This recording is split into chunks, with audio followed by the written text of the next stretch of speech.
Hey everyone, it's Ben Hardy here, and in today's video we're reviewing a Hyundai Santa Cruz. Before we get into this video, I want to give a huge shout out and thank you to the Murdoch Hyundai here in Linden, Utah for giving me some time with this Santa Cruz. I'll include a link to their website in the description down below so you can check what they have currently.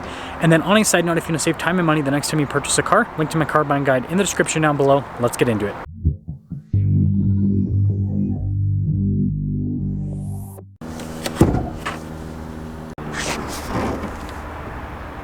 Under the hood, we have a 2.5 liter 4-cylinder paired to an 8-speed automatic transmission. Fuel economy is 21 around town and then 25 on the highway, with power outputs being 191 horsepower and then 181 pound-feet of torque. Now, before we move forward with this review, I do want to mention if you want to see more videos just like this, then I recommend you subscribe because I post content every single day. So starting with the hood, you guys can see here with the lines, I think they're pretty sharp, and I like this paint color a lot. It's this cool kind of like flat gray. And then down below, you guys can see here with all of the little lights there, and then notice that matches the grille trim. The actual headlight cluster and everything is down below. And putting it all together, here is a look at the front end, obviously very similar to the Tucson. Now around the side here, our tire wheel setup is 245, 60, 18 in the front and over in the rear. And you guys can see here with the wheels how you've got the mix between the silver and the blacked out element. And then you got the fender flares here with a little truck icon on it, and that's like the tiniest splash guard ever. And then here is the full side view with the Santa Cruz. Now taking a look at the key fob, we have our lock and unlock function. We got this to lower down the tailgate, remote start, and then you got the Hyundai logo on the back. And then popping into the rear, first off you can see protection here on the tailgate itself. And then notice with the bed, same situation. And then you do have some storage here, just like the Honda Ridgeline. So it's like a little trunk there in the bed. And then with this you can push it back, so just push it there to the slide function, then you can throw back the tonneau cover if you want. Pretty simple system. And then you also have the strap to help with pulling it back. When you're all done, just plop. Taillights on the Santa Cruz, I always thought those were a pretty cool touch. Got little bumper steps here with this as well. And putting it all together, let me guys think about the looks here with the Santa Cruz. Now taking a look at the door panel here, not soft touch or anything like that, but we do have a cup holder and a pretty cool looking door handle. And then taking a look at the seats, you guys can see the cloth trim that goes down the center there, and see it popping in. You can pretty much just slide right across, super easy. And you got a little storage pocket there. And then we do have a window that can open. It's just manual with the operation. And then headroom, it's good. Now taking a look at the front door panel here, again, not soft touch there at the top, but cool line that goes across. It is soft touch right here where you can rest your arm. All of our window controls here. You get your mirror adjustments. The mirrors do have blind spot monitoring.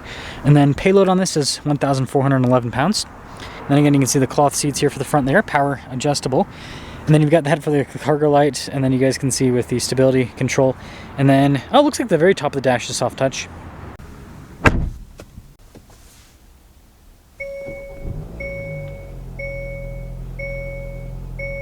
Now taking a look at the steering wheel, you guys can see soft touch all around. We've got our cruise control, their steering assist, voice command, volume controls as well.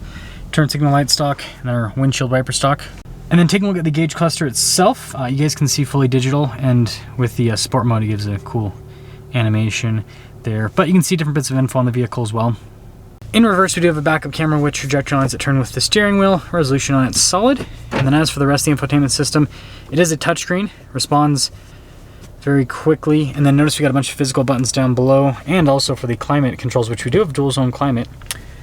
Some USB ports right there, and then we got a little wireless phone charging pad, which is nice. Shifter for that 8-speed automatic, and this is a regular torque converter, not a dual clutch like the turbo version. Drive mode select here, got your center locking differential, auto hold, parking brake, and then you can see for the camera and hill descent control. Some cup holders, heated seats. Look at the center console. Nice padding here, and then same thing, well actually no, not padded there or there, it looks like it would be, but I do like the vent trim, how that kind of connects. And then the glove box, yeah, pretty normal. And then we do have a sunroof with this one. So this is a Santa Cruz SEL all-wheel drive. 30,000 is the base MSRP. This one has the activity package, which adds stuff like the sunroof. 36,655 is the total MSRP on this one. Let's see how it drives.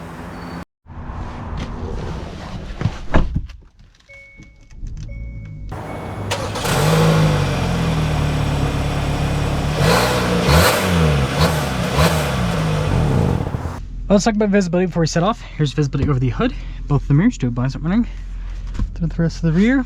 And, well, let us set off in the modern El Camino. I've seen the comments with that on the Santa Cruz, and I think it's pretty true, because this is, or like a, you know, Subaru Baja, right? It's not quite full-on truck, more utility vehicle than anything else. Like the Maverick, I would say that's a mini truck. This, yeah, more of a utility type vehicle. But seats are pretty comfortable with this package. I do need to mention Mr. Adam, that you guys may or may not know about. He asked me to come and review a Night Edition Santa Cruz. I drove through the entire lot, could not find one, but I did see this one, and I was like, you know what, I'm here anyways, so might as well review something while I'm here. So here we are on this Santa Cruz. But yeah, I mean, it's comfortable. The suspension, yeah, it does pretty well over the bumps and everything. See how it does over the little lip here with the gutter. It's always an interesting, not bad at all. Yeah, I'd say it drives well. It's comfortable. Torque's pretty good out of this engine. I mean, we'll get a full acceleration here in a wrong way in a moment.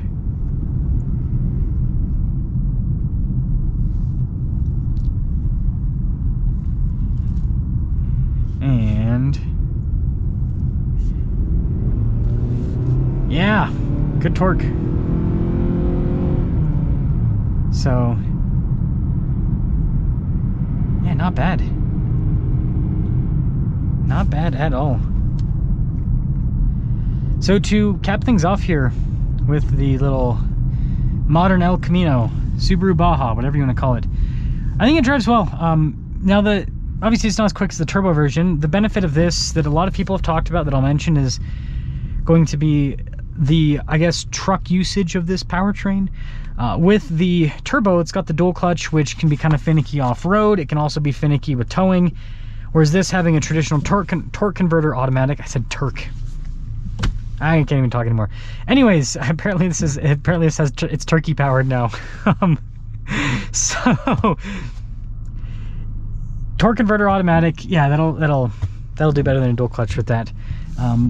But aside from that, I mean, this thing, it's pretty cool. I think it drives well for what it is.